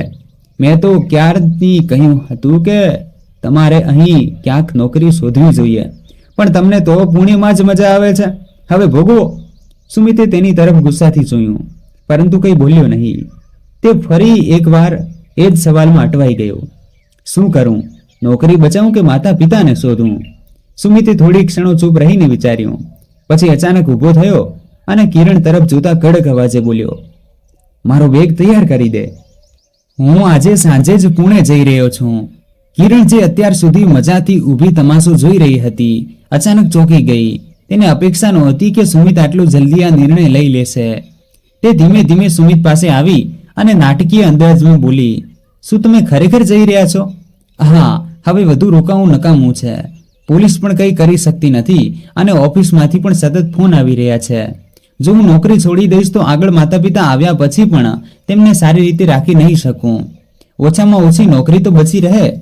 સુમિતે ઠંડા અવાજે કહ્યું. કિરણે તરત જ એક નકલી ઉદાસીનો મુખોટો પહેરી લીધો અને બોલી. પણ સુમિત, શું તમને ખરેખર લાગે છે કે માતા પિતા હવે પાછા આવશે? શું મતલબ તારો? સુમિતે ચોંકીને તેની તરફ જોયું. મતલબ આટલો સમય થઈ ગયો. જો તમને પાછા આવવું હોત તો અત્યાર સુધીમાં આવી ગયા હોત ને. ક્યાંક એવું તો નથી કે? કિરણ જાણી જોઈને પોતાની વાત અધૂરી છોડીને સુમિતને વધુ ગૂંચવવા માંગતી હતી, પરંતુ આ વખતે સુમિત તેની વાતોમાં આવ્યો નહીં. તેણે ઊંડો શ્વાસ લીધો અને બોલ્યો. હું કોઈ મૂર્ખ નથી કિરણ. માતા પિતા ક્યારેય આપણને છોડીને ક્યાંય નહીં જાય. કંઈક ને કંઈક જરૂર થયું છે, પણ જ્યાં સુધી હું સત્યનો પતો નહીં લગાવી લઉં, શાંતિથી નહીં બેસું. પછી તે કબાટ તરફ આગળ વધ્યો અને જાતે જ પોતાનો બેગ કાઢવા લાગ્યો. અને જેવો જ તેણે પોતાનો બેગ પેક કરવાનું શરૂ કર્યું, કિરણ તરત જ તેની પાસે આવી અને ચિંતાભર્યા સ્વરમાં બોલી. સુમિત, જો તમે પુણે જઈ રહ્યા છો તો મને પણ તમારી સાથે લઈ ચાલો. અહીં હવે મારું શું કામ? સુમિતે તેની તરફ જોયું, પરંતુ કોઈ જવાબ આપ્યા વિના પોતાના કપડાં બેગમાં મૂકતો રહ્યો. કિરણે ફરીથી કહ્યું. સાંભળો ને, તમે મને પણ સાથે લઈ ચાલો. હવે જ્યારે માતા પિતા અહીં નથી તો હું એકલી આ ઘરમાં શું કરીશ? હવે સુમિત થોડો રોકાયો અને ઊંડો શ્વાસ લેતા કિરણ તરફ ફર્યો.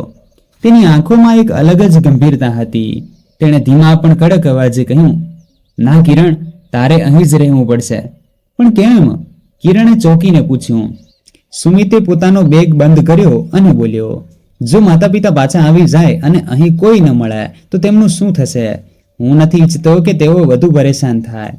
જો તેઓ પાછા આવે છે તો ઓછામાં ઓછું તું તો અહીં રહે, જેથી તેમને લાગે કે તેમનું કોઈ પોતાનું હજી પણ આ ઘરમાં છે. કિરણના ચહેરાનું સ્મિત એક ક્ષણમાં ગાયબ થઈ ગયું. તેને લાગ્યું હતું કે સુમિત તેને પોતાની સાથે લઈ જશે, જેનાથી તે સંપૂર્ણપણે આઝાદ થઈ જશે. પરંતુ સુમિતનો આ નિર્ણય તેના માટે આંચકો હતો. તેણે પોતાને સંભાળતા કહ્યું. પણ સુમિત, તું પણ જાણે છે કે માતા પિતા વિના આ ઘરમાં રહેવું કેટલું મુશ્કેલ હશે. હું એકલી કેવી રીતે રહીશ? સુમિત તેની આંખોમાં જોઈને બોલ્યો. કિરણ, જો તું ખરેખર માતા પિતાની ચિંતા કરે છે તો તારે એ સમજવું જોઈએ કે તારું અહીં રહેવું કેટલું જરૂરી છે. જ્યારે તેઓ આવશે તો સૌથી પહેલા તને જ જોશે, અને જો તું નહીં મળે તો તેમની તકલીફ વધુ વધી જશે. કિરણ અંદર જ અંદર ખીજવાઈ ગઈ, પરંતુ બહારથી તેણે સંમતિ દર્શાવવાનું નાટક કર્યું. ઠીક છે સુમિત, તું કહે છે તો હું રોકાઈ જાઉં છું. બસ તું જલ્દી પાછો આવજે, તેણે બનાવટી સ્મિત સાથે કહ્યું. સુમિતે પોતાનો બેગ ઉપાડ્યો અને દરવાજા તરફ આગળ વધતા કહ્યું. હું જલ્દી પાછા આવવાનો પ્રયત્ન કરીશ, પરંતુ જો માતા પિતા પાછા આવી જાય તો તરત જ મને ફોન કરજે. કિરણે માથું હલાવ્યું, પરંતુ તેના મનમાં કંઈક બીજું જ ચાલી રહ્યું હતું.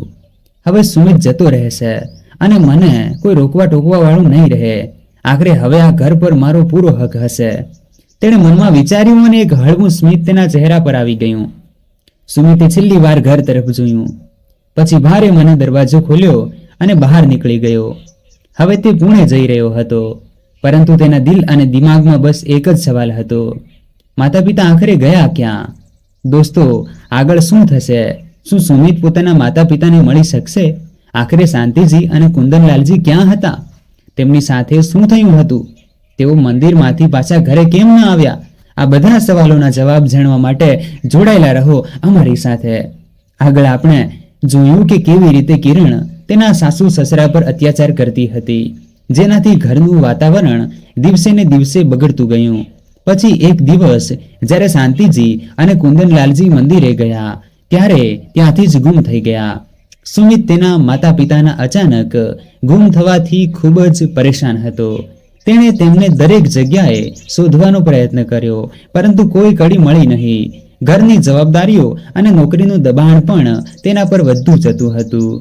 લાખ કોશિશો છતાં જ્યારે તેને કોઈ ઉકેલ ન મળ્યો ત્યારે મજબૂરીમાં તેને પાછું પુણે જવું પડ્યું. પરંતુ તેના દિલ અને દિમાગમાં બસ એક જ સવાલ હતો, આખરે મા બાપુજી ક્યાં ગયા? મંદિરેથી તેઓ પાછા કેમ ન આવ્યા? શું સુમિત તેના માતા પિતાને શોધી શકશે? શાંતિજી અને કુંદનલાલજી સાથે આખરે શું થયું? ચાલો જાણીએ. ધીમે ધીમે સમય વીતતો ગયો. જ્યાં પહેલા દર શનિવારે ઘરે આવતું સુમિત હવે માત્ર મહિનામાં એક જ વાર ઘરે આવી શકતો હતો. કામની વધતી જવાબદારીઓ અને માતા પિતાના ગુમ થયાની ચિંતાએ તેને માનસિક રીતે થકવી દીધો હતો.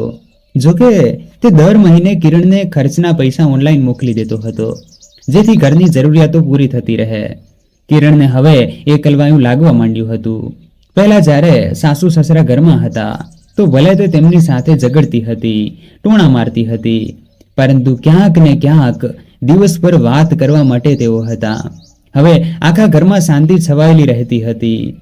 પહેલા જે સમય તે ટોણા મારવામાં, ગુસ્સો કરવામાં અને તેમને પરેશાન કરવામાં લગાવતી હતી, હવે તે સમય કાઢવો મુશ્કેલ થઈ જતો હતો. એક દિવસ તેની સહેલી નિશાનો ફોન આવ્યો. અરે, કેમ ઉદાસ લાગે છે? લાગે છે સુમિત તારાથી દૂર રહેવા લાગ્યો છે. કિરણ થોડા દુઃખી અવાજમાં બોલી. ઉદાસ નથી, બસ જરા એકલવાયું લાગી રહ્યું છે. નિશા હસતા હસતા બોલી. એકલા રહેવાની આદત પાડી લે, અથવા તો કોઈ નવા મિત્રની વ્યવસ્થા કરી લે. કિરણ થોડી ખીજાઈને બોલી. ચૂપ કર નિશા, આમ પણ સુમિત તો માત્ર પૈસા મોકલવા સુધી સીમિત રહી ગયો છે. હવે ન પ્રેમભરી વાતો કરે છે, ન ચિંતા કરે છે. પછી નિશા કિરણને ચીડવતા બોલી. પહેલા તો તું સાસુ સસરાને દૂર કરવા માટે પરેશાન રહેતી હતી, હવે પોતે જ એકલી પડી ગઈ. તેની વાત સાંભળીને કિરણ બોલી. અરે છોડ ને આ બધું, ચાલ ક્યારેક ઘરે આવ, ઘણા દિવસો થઈ ગયા મળ્યાને. બીજી તરફ સુમિતનું મન હવે પુણેમાં લાગતું નહોતું. મા બાપુજીની યાદો, તેમની વાતો અને તેમનું અચાનક આ રીતે ચાલ્યા જવું, આ બધું તેના દિલને કોરી ખાતું હતું. એક રાત્રે જ્યારે તે ઓફિસથી પાછો આવ્યો ત્યારે ખૂબ જ થાકેલો અનુભવ કરી રહ્યો હતો. પથારી પર સૂતા જ તેને મા બાપુજીની યાદ આવી. બેટા, હવે તું અહીં જ નોકરી જોઈ લે, અમે તારા વિના રહી શકીશું નહીં. જ્યારે તું અમારી પાસે હોય છે ત્યારે લાગે છે કે અમને બધું જ મળી ગયું. આ શબ્દો યાદ કરીને સુમિતની આંખોમાં આંસુ આવી ગયા. ક્યાં ચાલ્યા ગયા તમે બંને મને આમ એકલો છોડીને? હજી તે વિચારી જ રહ્યો હતો કે તેના ફોનની સ્ક્રીન પર કિરણ કોલિંગ ચમક્યું. તેણે ફોન ઉપાડ્યો. સુમિત થાકેલા અવાજમાં બોલ્યો. હા કિરણ, બોલ. સાંભળો, મેં આ મહિનાનો બધો ખર્ચ જોડીને હિસાબ કર્યો છે, થોડા વધારે પૈસા મોકલી શકો છો? કિરણની વાત સાંભળતા જ સુમિત બોલ્યો. હમણાં જ મોકલી દઉં છું. પછી ધીમેથી પૂછે છે, તું ઠીક છે? હા, હું બિલકુલ ઠીક છું, બસ એકલવાયું લાગે છે. ત્યારે સુમિત હળવા સ્મિત સાથે બોલ્યો. બસ થોડી વધુ રાહ જો, બધું જલ્દી ઠીક થઈ જશે. મિત્રો, પણ શું ખરેખર બધું ઠીક થઈ શકશે? શું સુમિત તેના મા બાપુજીને શોધી શકશે? શાંતિજી અને કુંદનલાલજી સાથે શું થયું હશે? શનિવારની સવાર હતી. સુમિત પોતાના રૂમમાં બેસીને કામમાં વ્યસ્ત હતો. તેનું મન હંમેશની જેમ મહા બાપુજીની યાદોમાં ખોવાયેલું હતું. ત્યારે રમણ રૂમમાં દાખલ થયો અને મજાકિયા અંદાજમાં બોલ્યો. ઓ મહારાજ, દર અઠવાડિયે આ જ હાલત હોય છે તમારી. ચાલ આજે હું તને મારા પરિવાર સાથે મળાવું. સુમિત બોલ્યો. અરે ના યાર, આજે ક્યાંય જવાનું મન નથી. રમણ બોલ્યો. યાર, આમ એકલા રહેવાથી તબિયત ખરાબ થઈ જશે. અઠવાડિયા સુધી ઓફિસ, પછી રજાના દિવસે પણ કામ. આ કઈ જિંદગી છે? ચાલ થોડો ફેરફાર મળશે. સુમિતનું મન હજી પણ નહોતું. પરંતુ જ્યારે રમણે માનું નામ લીધું ત્યારે તે થોડો ઓગળી ગયો. માનું નામ સાંભળતા જ તેને શાંતિજીની યાદ આવી ગઈ. એ જ પ્રેમ, એ જ પોતાપણું. તેણે એક ઊંડો શ્વાસ લીધો અને બોલ્યો, સારું બાબા, આવું છું તારી સાથે. રમણ હસતા હસતા બોલ્યો, બસ હવે તું જો મારી માં તારી કેટલી કાળજી રાખે છે. રમણના ઘરે પહોંચતા જ એક હૂંફાળું વાતાવરણ હતું. રમણની માએ દરવાજો ખોલ્યો અને સુમિતને જોઈને હસ્યા. અરે વાહ, તો આ છે સુમિત, જેની અમે ક્યારથી રાહ જોઈ રહ્યા હતા. બેટા, તારા વિશે ઘણું સાંભળ્યું છે. આવ, અંદર આવ. રમણની પત્ની સુધા રસોડામાંથી બહાર આવી અને બોલી, સાંભળો જી, આ તો ખરેખર ખૂબ શરમાળ લાગે છે. બધા હસવા લાગ્યા, પરંતુ સુમિતના ચહેરા પર હળવા સ્મિત સાથે એક વિચિત્ર ઉદાસી હતી. તે રમણની માને જોઈને પોતાની માને યાદ કરી રહ્યો હતો. રમણની માએ પ્રેમથી કહ્યું, બેટા, તું બિલકુલ અજાણ્યું ન સમજ, આ ઘર તારું પણ છે. આ સાંભળીને સુમિતની આંખોમાં થોડી ભીનાશ આવી ગઈ. તેણે પોતાની જાતને સંભાળી અને કહ્યું, જી આંટી, તમને બધાને મળીને ખૂબ સારું લાગ્યું. સુધા ચા લઈને આવી અને મજાકીય અંદાજમાં બોલી, લો જી સુમિતજી, આ ચા પી લો. અમારા ઘરની ચાનો સ્વાદ એવો હશે કે વારંવાર આવવાનું મન થશે. બધા હસી પડ્યા, પરંતુ સુમિતના મનમાં એક જ સવાલ ઘૂમી રહ્યો હતો, શું મારી મા પણ મને ફરીથી આવી જ રીતે ક્યારેક પ્રેમથી બોલાવશે? બધા ચા નાસ્તો કરી રહ્યા હતા. ઘરનું વાતાવરણ ખૂબ ખુશનુમા હતું. રમણની મા પ્રેમથી બધાને જોઈ રહ્યા હતા અને તેમની આંખોમાં પોતાપણું ઝળકી રહ્યું હતું. ત્યારે રમણનો નાનો ભાઈ અનુજ દરવાજામાંથી અંદર આવ્યો. તેણે હસતા હસતા કહ્યું, નમસ્તે સુમિત ભૈયા, કેમ છો આપ? રમણ ભૈયા આપના ખૂબ વખાણ કરે છે. સુમિત હળવા સ્મિત સાથે બોલ્યો, હા તો એની આદત છે, દરેકના વખાણ કરવા બેસી જાય છે. એ જ સમયે રમણે મજાકમાં કહ્યું, અને નહીં તો શું, આખરે દોસ્તી નિભાવવાની પણ તો કોઈ રીત હોવી જોઈએ. બધા હસી પડ્યા. ત્યારે રમણની પત્ની સુધા રસોડામાંથી બહાર આવી અને બોલી, આનું સારું થયું તું પણ આવી ગયો. હું તારા માટે પણ ચા લઈ આવું છું. અનુજે હસતા હસતા કહ્યું, જી ભાભી, લઈ આવો. આમ પણ આજે ખૂબ થાકી ગયો છું. રમણની માએ પ્રેમથી અનુજને જોયો અને કહ્યું, ફક્ત ચાથી કંઈ નહીં થાય બેટા, સાથે નાસ્તો પણ કર. સુમિત આ બધું જોઈ રહ્યો હતો. આ ઘર તેને પોતાના ઘરની યાદ અપાવી રહ્યું હતું. માનું પોતાપણું, વહુનું સન્માન, હસી મજાક, બધું જ એવું હતું જેવું તેના ઘરમાં ક્યારેક હતું. તેની આંખો સામે પોતાની માં શાંતિજી અને પિતા કુંદનલાલજીનો ચહેરો ભરવા લાગ્યો. કેવી રીતે માં હંમેશા તેને પ્રેમથી ખવડાવતી અને તેના બાપુજી હંમેશા તેની દરેક જરૂરિયાતનું ધ્યાન રાખતા હતા. અચાનક તેની આંખો ભરાઈ આવી. તેણે જલ્દીથી પોતાની નજર નીચી કરી લીધી, જેથી કોઈ જોઈ ન શકે. પરંતુ આ વાત રમણની માથી છુપાઈ ન શકી. તેમણે સુમિતના ગભા પર હાથ મૂક્યો અને પ્રેમથી બોલ્યા, બેટા, બધું ઠીક તો છે? સુમિતે જબરદસ્તી હસવાનો પ્રયત્ન કર્યો અને બોલ્યો, હા આંટીજી, બધું ઠીક છે, બસ મા બાપુજીની યાદ આવી ગઈ. રમણની માનું દિલ પીગળી ગયું. તેમણે કહ્યું, બેટા, મા બાપની જગ્યા કોઈ લઈ શકે નહીં, પરંતુ જો ક્યારેય તને માના પ્રેમની જરૂર લાગે તો મને યાદ કરજે. મારું ઘર હંમેશા તારા માટે ખુલ્લું છે. સુમિતની આંખોમાં ફરીથી આંસુ આવી ગયા, પરંતુ આ વખતે તે ભાવુકતા અને કૃતજ્ઞતાથી ભરેલા હતા. તેણે ધીમેથી કહ્યું, ધન્યવાદ આંટીજી. રમણ અને તેની પત્ની સુધા એકબીજાને જોઈ રહ્યા હતા. તેઓ સમજી ચૂક્યા હતા કે સુમિતના મનમાં ખૂબ દુઃખ છુપાયેલું છે, જે તે કોઈની સાથે વહેંચવા માંગતો નથી. પરંતુ આજે આ ઘરની હૂંફમાં તે થોડા સમય માટે પોતાના દુઃખને ભૂલી શક્યો હતો. શું સુમિત ક્યારેય પોતાના માતા પિતાને શોધી શકશે? શું તેને તેમની કોઈ ખબર મળશે? વાતોનો સિલસિલો ચાલુ હતો અને બધા ચા નાસ્તો કરી રહ્યા હતા. ત્યારે અનુજે પોતાના ફોનમાં ફોટા બતાવતા કહ્યું, સુમિત ભૈયા, આ જુઓ મારી સગાઈના ફોટા. તમે તો આવ્યા નહીં, ઓછામાં ઓછું હવે ફોટા તો જોઈ લો.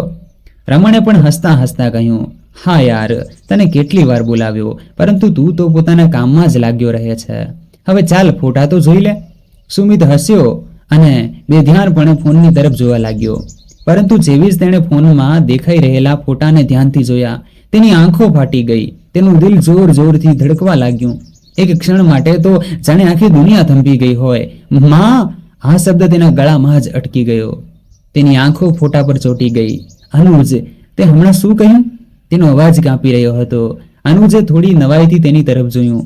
ભાઈ, મેં કહ્યું કે આ મહિલા અમારી હોસ્પિટલમાં દાખલ છે. ખૂબ સીધા સાદા છે, કોઈને હેરાન નથી કરતા. હંમેશા બસ એક ટસે દરવાજા તરફ જોતા રહે છે, જાણે કોઈને રાહ જોઈ રહ્યા હોય. ક્યારથી છે ત્યાં? એ કંઈક 3-4 મહિના થઈ ગયા જ્યારે આવ્યા છે. કહે છે તેમના દીકરા વહુએ તેમને છોડી દીધા. આ સાંભળતા જ જાણે જમીન ખસી ગઈ હોય. 3-4 મહિના એટલે જ્યારે માં ગુમ થઈ હતી, તેનું દિલ જોર જોરથી ધડકવા લાગ્યું. તેણે ફરીથી ફોટાને ધ્યાનથી જોયો. માં સફેદ સાડીમાં, ચહેરા પર થાક અને દુઃખની ઊંડી રેખાઓ, પરંતુ આંખોમાં એ જ આશા, એ જ રાહ.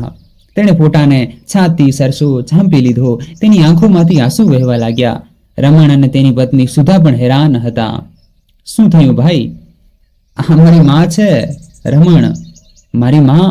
રમણ અને સુધા બંને સ્તબ્ધ થઈ ગયા. શું?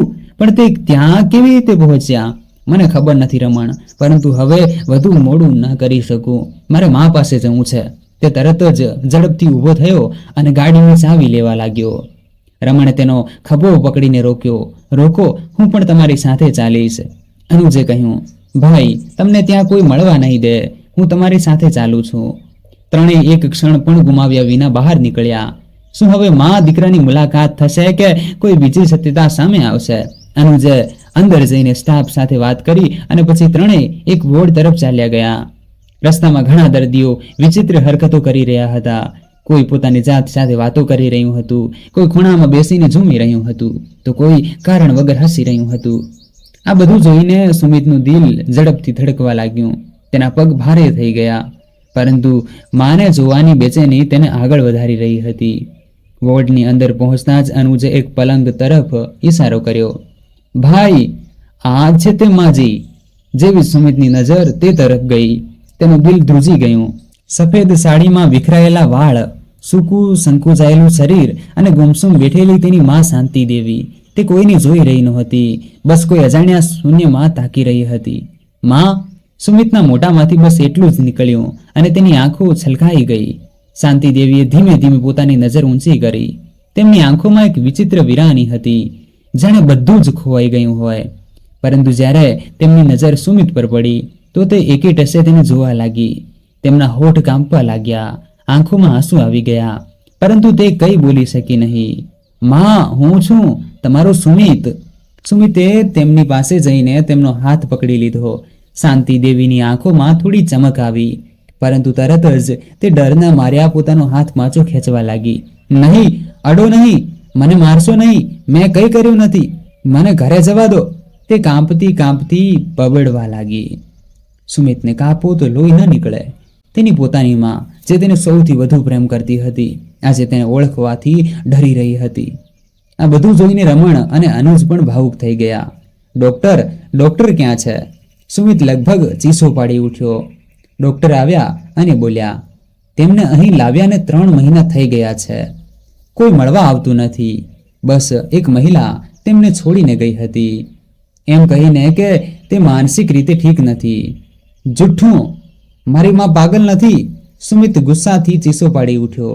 ડોક્ટરે શાંત સ્વરે કહ્યું, જુઓ, અમે કોઈના પર આરોપ નથી લગાવતા, પરંતુ અહીં આવતા પહેલા તેઓ કોઈ મોટા માનસિક આઘાતમાંથી પસાર થયા છે.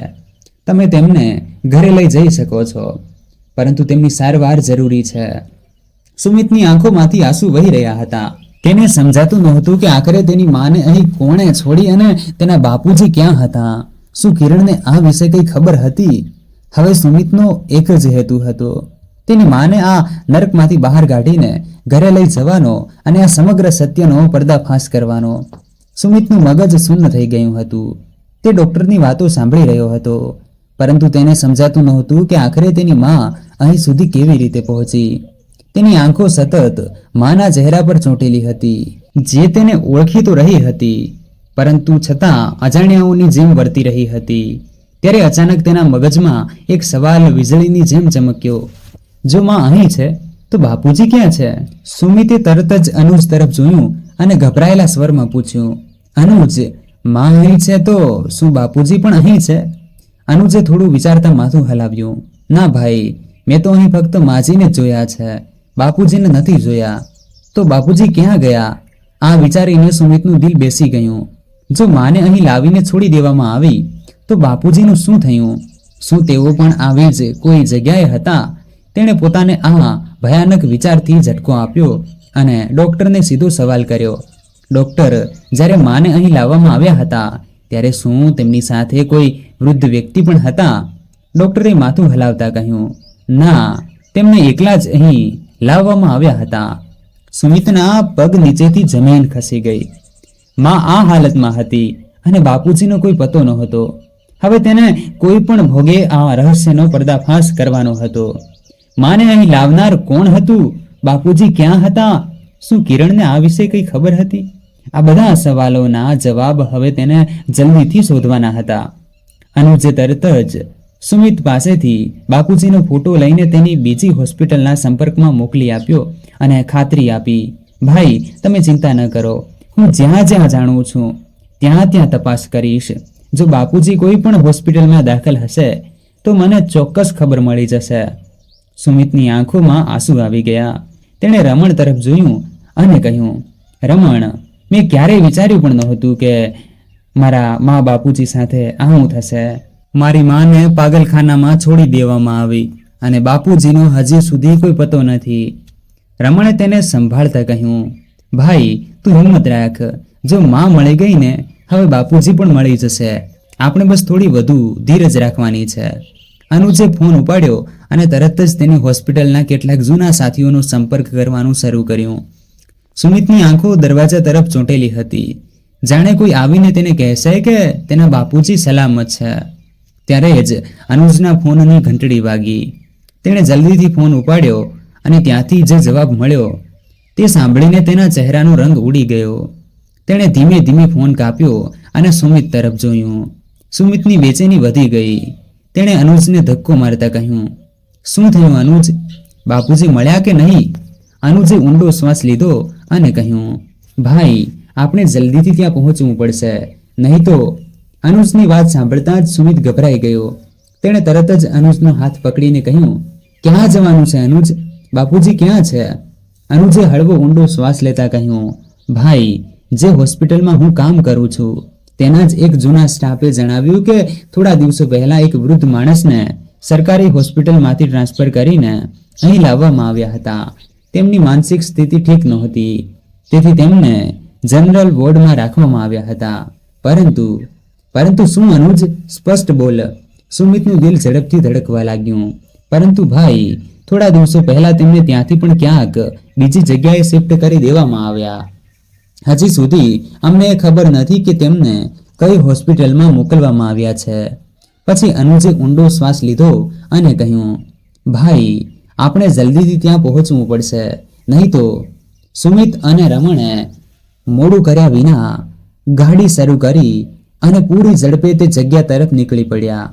સુમિત, રમણ અને અર્જુન ઝડપથી હોસ્પિટલ તરફ વધી રહ્યા હતા. રસ્તામાં સુમિતનું દિલ જોર જોરથી ધડકી રહ્યું હતું. ક્યાંક બાપુજીને કંઈ થઈ ન ગયું હોય, આ વિચાર તેના મગજમાં વારંવાર આવી રહ્યો હતો. હોસ્પિટલ પહોંચતા જ અર્જુન દોડતો રિસેપ્શન પર ગયો અને ત્યાં બેઠેલા કર્મચારીને બોલ્યો, થોડા દિવસો પહેલા અહીં જે વૃદ્ધ દાખલ હતા, જેમની માનસિક સ્થિતિ ઠીક નહોતી, તેમને ક્યાં મોકલવામાં આવ્યા? રિસેપ્શનિસ્ટે ફાઇલ ફેરવી અને કહ્યું, અહીં ઘણા દર્દીઓ દાખલ થયા અને શિફ્ટ થયા છે. તમે કોની વાત કરી રહ્યા છો? અર્જુને તરત જ સુમિતના બાપુજીનો ફોટો બતાવ્યો.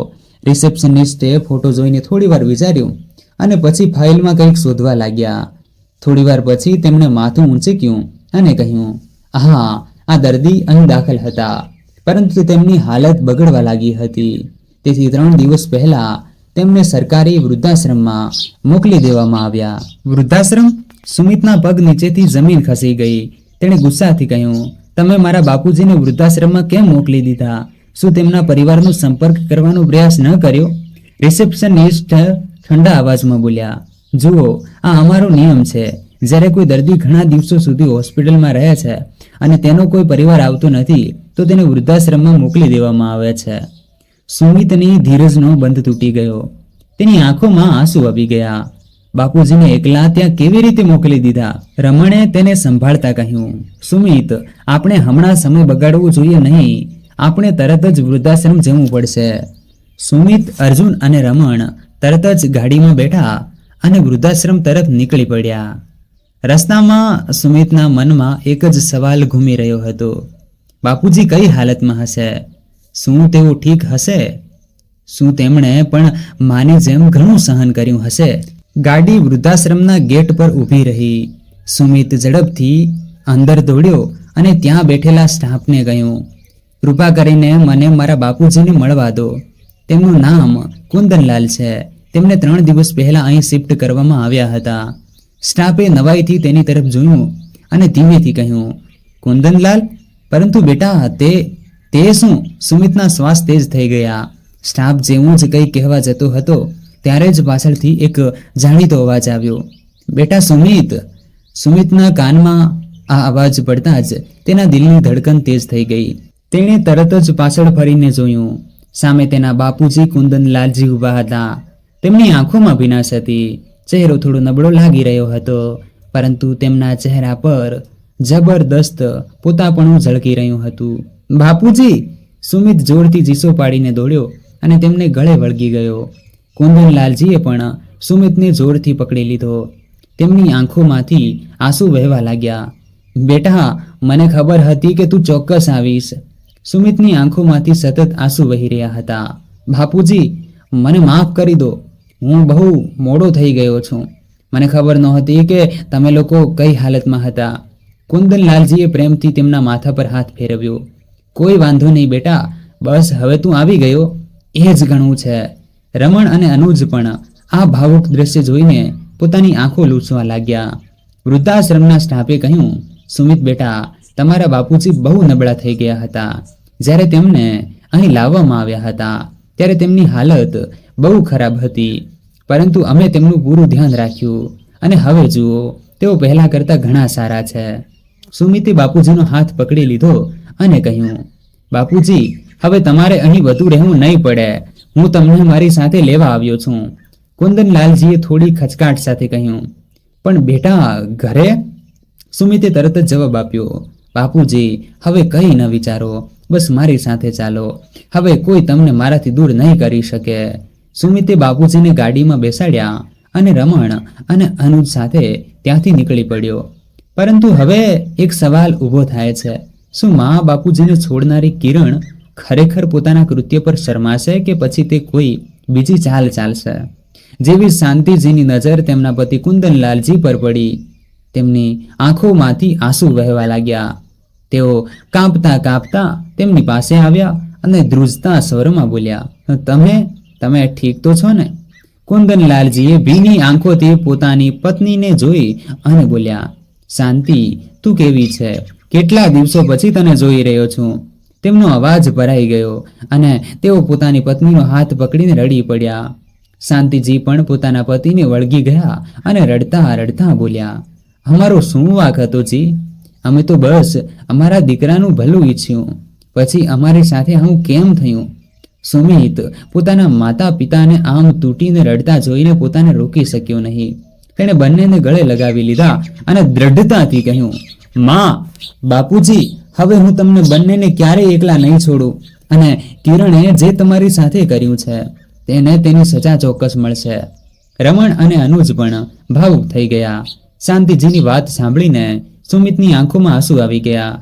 તેણે પોતાની માનો હાથ પકડીને કહ્યું, માં, તમે મારા માટે ઘણું સહન કર્યું, પરંતુ હવે નહીં. હવે હું તમને અને બાપુજીને તે ઘરમાં પાછા નહીં જવા દઉં જ્યાં તમારી સાથે આટલો અન્યાય થયો. કુંદનલાલજી પણ ભાવુક થઈ ગયા અને બોલ્યા, બેટા, અમે બસ એ જ ઈચ્છતા હતા કે તારું જીવન ખુશહાલ રહે.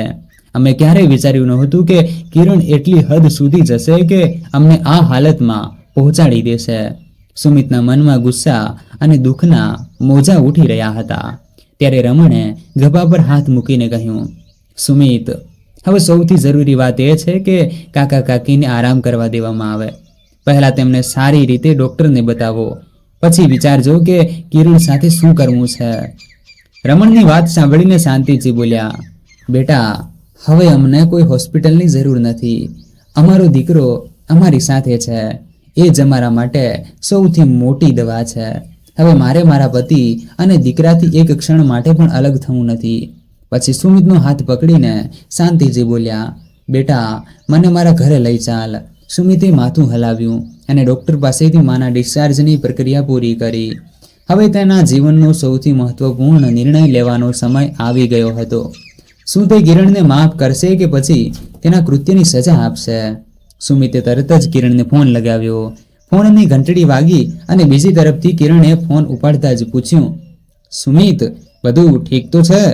તે આટલા દિવસો પછી ફોન કર્યો. સુમિતનો અવાજ ગૂંજતો આવ્યો. કિરણ, હું મા બાપુજીને લઈને આવી રહ્યો છું. આ સાંભળતા જ કિરણના હાથમાંથી ફોન લગભગ છૂટી જ ગયો. તેના પગ નીચેથી જમીન ખસી ગઈ. ગભરાયેલા અવાજમાં તેણે પોતાની જાતને સંભાળતા કહ્યું, મા બાપુજી? તે ક્યાં મળ્યા તને? સુમિતે ગુસ્સાને કાબૂમાં રાખતા કહ્યું, આ સવાલ તું મને પૂછી રહી છે? બહુ જલ્દી તને બધું ખબર પડી જશે. એટલું કહીને સુમિતે કિરણની વાત સાંભળ્યા વિના જ ફોન કાપી નાખ્યો. કિરણના હાથ પગ કાપવા લાગ્યા. હવે શું થશે? સુમિતે બધું જાણી લીધું. મા બાપુજીને પણ પાછા લાવી રહ્યો છે. આ વિચારીને તેના શ્વાસ તેજ ચાલવા લાગ્યા. તે ગભરાઈને રૂમમાં આમ તેમ ફરવા લાગી. મેં આ શું કરી નાખ્યું? જો હું થોડી ધીરજ રાખત, થોડો પ્રેમ બતાવત તો બધું ઠીક થઈ શકત, પરંતુ નહીં. હું તો ફક્ત મારા વિશે જ વિચારતી રહી. તેને અચાનક એ દિવસ યાદ આવવા લાગ્યો જ્યારે તેના સાસુ સસરા સવારે મંદિરે ગયા હતા. તેને સારી રીતે યાદ હતું કે તેણે કેવી રીતે મંદિરે પહોંચીને તેમને કહ્યું હતું, મા બાપુજી, હું તમને લેવા આવી છું, ચાલો ગાડીમાં બેસો. શાંતિજી અને કુંદનલાલજી અચાનક તેને ગાડી પાસે જોઈને ચોંકી ગયા હતા. કુંદનલાલજીએ નવાઈથી પૂછ્યું હતું, અરે કિરણ, તું અહીં? સુમિતે મોકલી છે શું? કિરણે મીઠું સ્મિત કરીને જૂઠું બોલ્યું હતું, હા બાપુજી, સુમિતે જ મોકલી છે. તેણે તમને જરૂરી કામથી બોલાવ્યા છે. ચાલો, હું તમને ત્યાં લઈ જાઉં છું. શાંતિજીને કંઈક વિચિત્ર તો લાગ્યું હતું, પરંતુ પછી તેમણે વિચાર્યું કે કદાચ દીકરો તેમને કોઈ સરપ્રાઈઝ આપવા માંગતો હશે. તેથી તેઓ બંને ગાડીમાં બેસી ગયા અને પછી કિરણે શાંતિજી અને કુંદનલાલજીને માનસિક હોસ્પિટલમાં લઈ જવાનો નિર્ણય કર્યો. રસ્તામાં તેમણે ઘણી વખત પૂછ્યું, કિરણ, તું અમને ક્યાં લઈ જઈ રહી છે? આ તો અમારા ઘરનો રસ્તો નથી. પરંતુ કિરણે ખોટી ચિંતા દર્શાવતા કહ્યું, અરે મા બાપુજી, તમારી તબિયત સારી નથી લાગી રહી, તેથી ડૉક્ટરને બતાવવા લઈ જઈ રહી છું. સુમિત પણ એ જ ઈચ્છતો હતો. શાંતિજી અને કુંદનલાલજીએ એકબીજા સામે જોયું. તેમને કંઈક વિચિત્ર લાગ્યું, પરંતુ વહુ પર શંકા કરવાનું કોઈ કારણ દેખાયું નહીં. થોડી જ વારમાં કિરણ ગાડી એક માનસિક હોસ્પિટલના ગેટ પર રોકે છે. ત્યાં પહોંચીને તે હોસ્પિટલના સ્ટાફને મળી અને જૂઠું બોલી, આ બંને ખૂબ બીમાર છે. તેમની માનસિક સ્થિતિ સારી નથી. ક્યારેક ખૂબ હિંસક થઈ જાય છે. કોઈને પણ ઓળખતા નથી અને ઘરેથી ભાગવાનો પ્રયાસ કરે છે. સ્ટાફે પહેલા થોડી પૂછપરછ કરી, પરંતુ કિરણે તેમને લાંચ આપતા કહ્યું, તમે બસ તેમને દાખલ કરી લો, પૈસાની ચિંતા ન કરશો. ડોક્ટરો અને સ્ટાફે વધુ સવાલ કર્યા વિના શાંતિજીને લઈ જઈને મહિલા વોર્ડમાં દાખલ કરી દીધા. પરંતુ જ્યારે કુંદનલાલજીને ત્યાં રાખવાની વાત આવી ત્યારે તેમને કહેવામાં આવ્યું કે આ ફક્ત મહિલાઓ માટેની હોસ્પિટલ છે. કિરણ થોડી ગભરાઈ ગઈ, પરંતુ તેણે નજીકની જ બીજી માનસિક હોસ્પિટલનો સંપર્ક કર્યો અને ત્યાં જ કુંદનલાલજીને દાખલ કરાવી દીધા. ત્યાં પણ તેણે જૂઠું બોલ્યું. આ પોતાના દીકરાને ઓળખતા પણ નથી અને ઘરના લોકોને મારવાની ધમકી આપે છે. તેમની સારવાર ખૂબ જરૂરી છે. કુંદનલાલજી અને શાંતિજીએ ખૂબ કહ્યું કે તેઓ પાગલ નથી, પણ કોઈએ તેમની વાત ન સાંભળી. પૈસાના લાલચમાં આવીને હોસ્પિટલના લોકોએ વધુ તપાસ કર્યા વિના કુંદનલાલજીને પણ દાખલ કરી દીધા. આ રીતે કિરણે પોતાના સાસુ સસરાને તેમના જ દીકરાથી દૂર કરી દીધા, એ વિચારીને કે હવે તેઓ ક્યારેય પાછા નહીં આવે. પરંતુ તેને શું ખબર હતી કે તેની આ યોજના એક દિવસ ખુલ્લી પડી જશે. આ તરફ સુમિત પોતાની મા અને બાપુજીને લઈને ઘર તરફ નીકળી પડ્યો. રસ્તામાં તેણે પાછળ ફરીને જોયું. શાંતિજીની આંખોમાં આંસુ હતા. તેઓ બસ પોતાના દીકરાને જોઈ રહ્યા હતા. જાણે વિશ્વાસ જ ન થતો હોય કે તે તેમને પાછા ઘરે લઈ જઈ રહ્યો છે. કુંદનલાલજીએ સુમિતના ગભા પર હાથ મૂક્યો અને બોલ્યા, બેટા, અમને માફ કરી દેજે. અમે ક્યારેય વિચાર્યું નહોતું કે અમારી સાથે આવું થશે. સુમિતે ગાડી રોકી અને પાછળ ફરીને રડતા રડતા કહ્યું, બાપુજી, માફી તો મારે માંગવી જોઈએ, હું જેટલો આંધળો થઈ ગયો હતો કે મારા જ મા બાપુજીનું દુઃખ ન જોઈ શક્યો, પરંતુ હવે હું કંઈ પણ કરીને તમને ન્યાય અપાવીશ. શાંતિજીએ સુમિતનો હાથ પકડતા કહ્યું, બેટા, અમે બસ ઘરે પાછા જવા માંગીએ છીએ, અમને બીજું કંઈ નથી જોઈતું. પરંતુ સુમિતના મનમાં કંઈક બીજું જ ચાલી રહ્યું હતું. તેણે નિર્ણય કરી લીધો હતો કે કિરણને તેની કરતૂતોની સજા જરૂર આપશે. શાંતિજી અને કુંદનલાલજી દરવાજાની અંદર આવ્યા જ હતા કે કિરણ તેમના પગમાં પડીને રડવા લાગી. મા બાપુજી, મને માફ કરી દો, મારાથી બહુ મોટી ભૂલ થઈ ગઈ. હું લાલચ અને અહંકારમાં એટલી આંધળી થઈ ગઈ હતી કે મેં એ પણ ન વિચાર્યું કે તમે લોકો પણ મારા માતા પિતા જેવા છો. સુમિત ગુસ્સાથી કિરણ તરફ જોઈ રહ્યો હતો. તેની મુઠ્ઠીઓ ભીંસાઈ ગઈ. હવે રડવાનો શું ફાયદો કિરણ? જ્યારે તે મા બાપુજીને ધોકાથી માનસિક હોસ્પિટલમાં દાખલ કરાવ્યા ત્યારે તને આ બધું યાદ ન આવ્યું? કિરણની આંખોમાંથી સતત આંસુ વહી રહ્યા હતા. તેમણે સુમિતના પગ પણ પકડી લીધા. સુમિત, પ્લીઝ, હું મારી ભૂલ માનું છું, મને એક તક આપ. શાંતિજી અને કુંદનલાલજી એકબીજા સામે જોવા લાગ્યા. તેઓ ક્યારેય કોઈને દુઃખ આપવા માંગતા ન હતા, પરંતુ જે રીતે કિરણે તેમની સાથે દગો કર્યો હતો તેને માફ કરવું એટલું સરળ નહોતું. શાંતિજીએ હળવા અવાજમાં કહ્યું, બેટા, માફ કરવાનો હક હવે તારો છે. તું જે પણ નિર્ણય લઈશ અમને મંજૂર હશે. સુમિતે ઊંડો શ્વાસ લીધો અને કહ્યું, કિરણ, તે જે કર્યું તે માફ કરવા લાયક નથી. વાત ચાલુ જ હતી તો અચાનક સુમિતને કિરણના રૂમ અંદર કંઈક એવી વસ્તુ દેખાણી જે તેને કિરણ પર શક કરવા મજબૂર કરી દીધી. અંદર જઈને જોયું, તેને આભાસ થયો કે તેના ઘરમાં કોઈ વ્યક્તિ આવ્યો હોય. કિરણ સુમિતના પગમાં પડી રહી હતી અને કહેતી હતી, સુમિત, તું મારા પર શંકા ના કર, ઘરમાં મારા સિવાય કોઈ નથી.